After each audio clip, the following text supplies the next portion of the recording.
girl nerds. Better shake your booties for black girl nerds.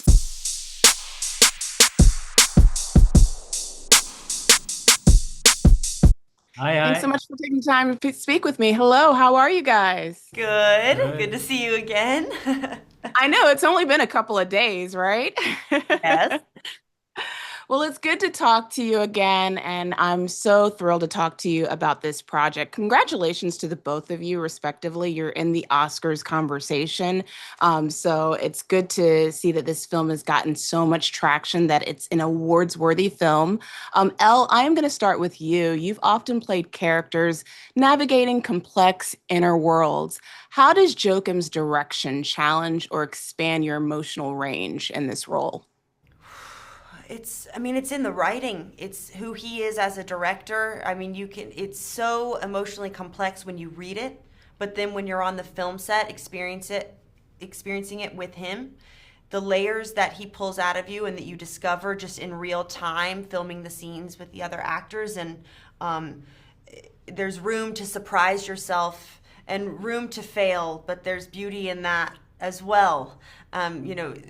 Joachim, he's such a sensitive person. He's vulnerable himself, and so you feel comfortable to let yourself be vulnerable on set and explore kind of deep parts of yourself that maybe you don't want to accept. And that's why I love acting, because it's cathartic in a way that you get to play these characters and maybe have an understanding about yourself further, or let emotions out that in the real world you wouldn't be allowed to. Or I guess you could, but you wouldn't want to. Absolutely. And Stellan, for you, you've worked with many visionary directors, but Joachim Trier has a very specific way of blending realism with poetry. How would you describe his process on set? It is very much about creating a safe set, a set that is beneficial to the actors being free, and he has a very good. He picks the best crew in Scandinavia I can get, and and you feel when you're on his set, you feel that everybody, down to the runners and carpenters and whatever, they really want you to be good. And it's a concentration around the set that is so fantastic. And Joachim is smiling and going around there, and he's very nice, and nothing is dangerous. And so you can go on and get out on the real thin ice, and you're not afraid. I absolutely love that. And Elle, Nora's relationship dynamics feel incredibly raw, particularly moments of silence and hesitation. How did you and your co-stars find that natural rhythm together? Ooh, well, yeah, I guess, for Rachel, she's like, it is in the unspoken, a lot of things that are unsaid, and she's trying to navigate her way in this family dynamic, this drama, that she's caught up in.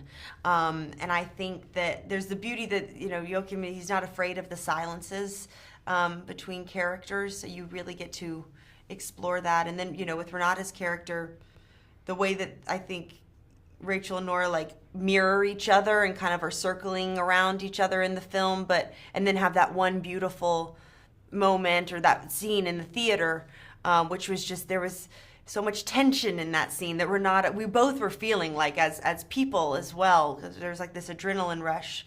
I think both of our hearts were pounding, in that moment, which was so vital.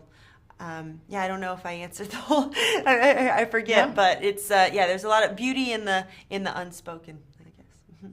There is a lot of beauty in the unspoken, and I thought that this was an incredible film. They are giving me the rap, so thank you, Stellan. Thank you, Elle, so much for taking the time to speak to Black Girl Nerds. Really appreciate the conversation. Thank you. Thanks so much for taking the time to speak with me. I appreciate it. Thank you. Thank you for having us. Absolutely. Renate, I'm going to start with you. You've been synonymous with characters who balance self-awareness and vulnerability. What was it about Eva that felt new or challenging compared to your past work with Joachim?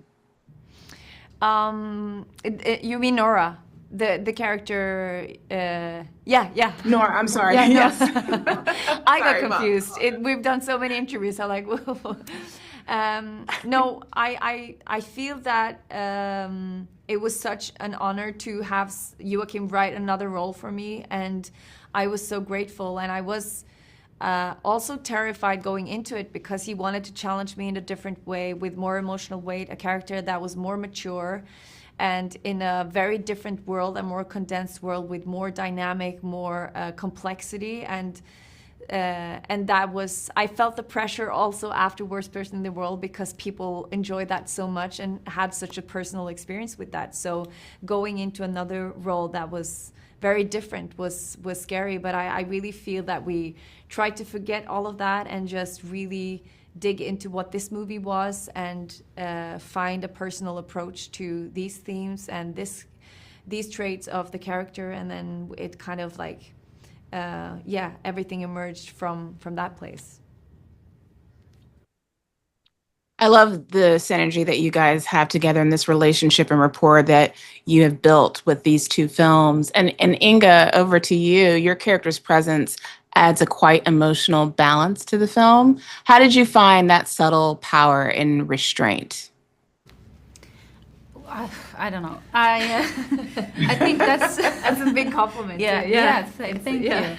I think, Agnes is a type of character or a type of person who is a diplomat in a way. She's sort of the stable foundation of her family, and she's trying to hold them together.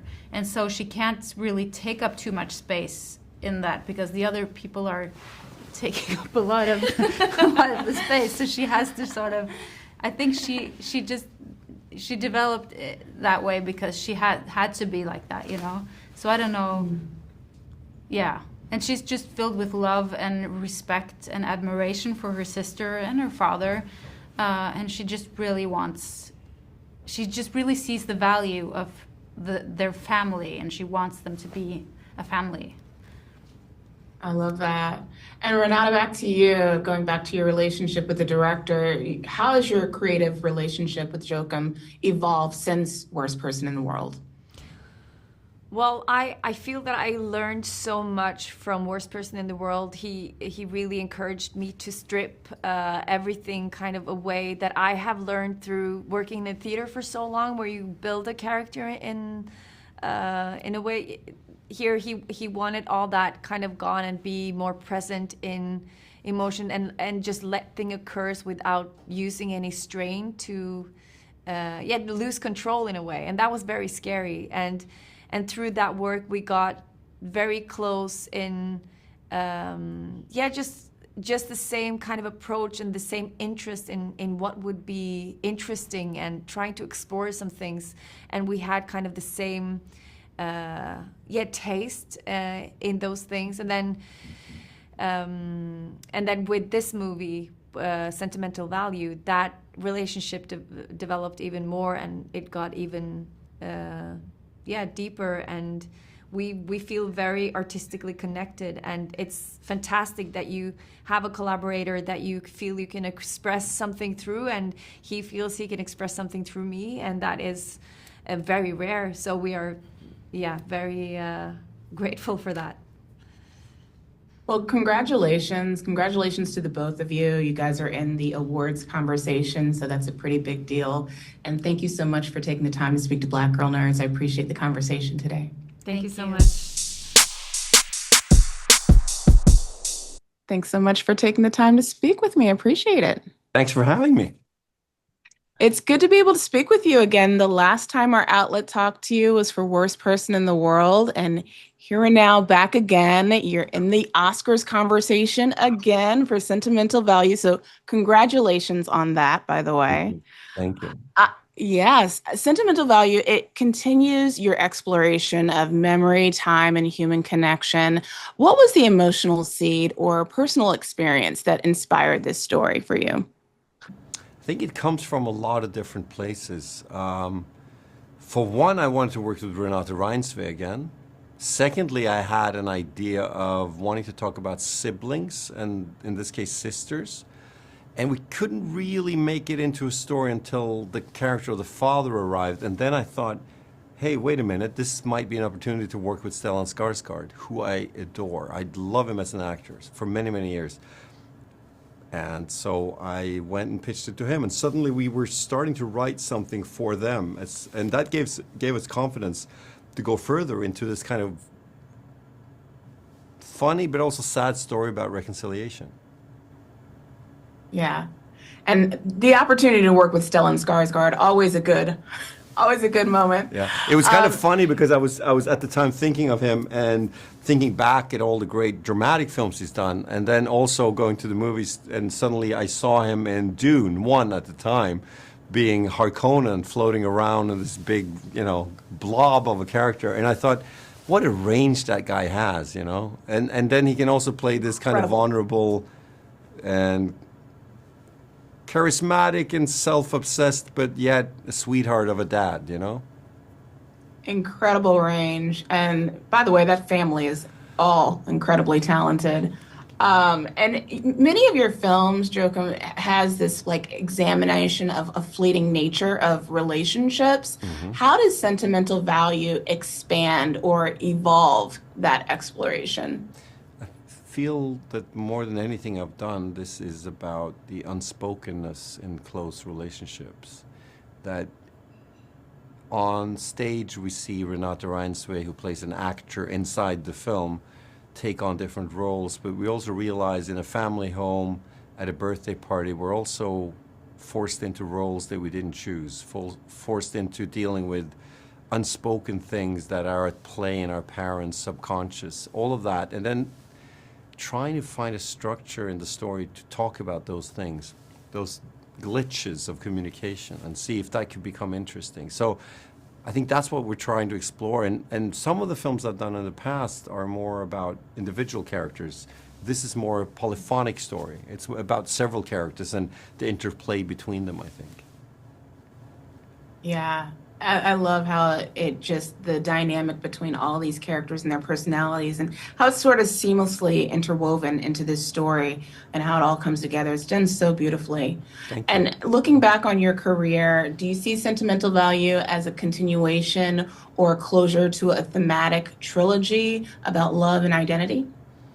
Well, that's an interesting perspective. I see each film as an individual thing, and then afterwards I speak to smart people like you, and suddenly I realized there are structures at play that I didn't foresee, So I'm sure this is somehow commenting on the other 5 films I made before this.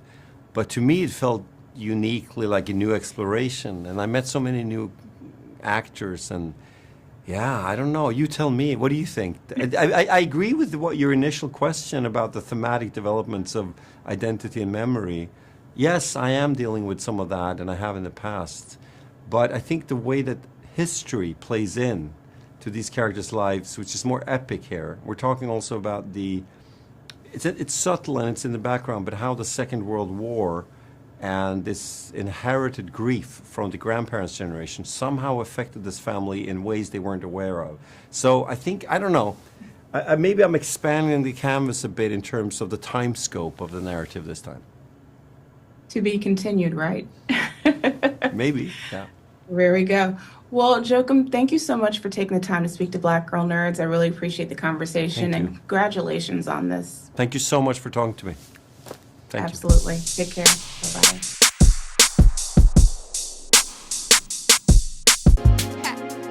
Better shake your booties for Black Girl Nerds. Better shake your booties for Black Girl Nerds.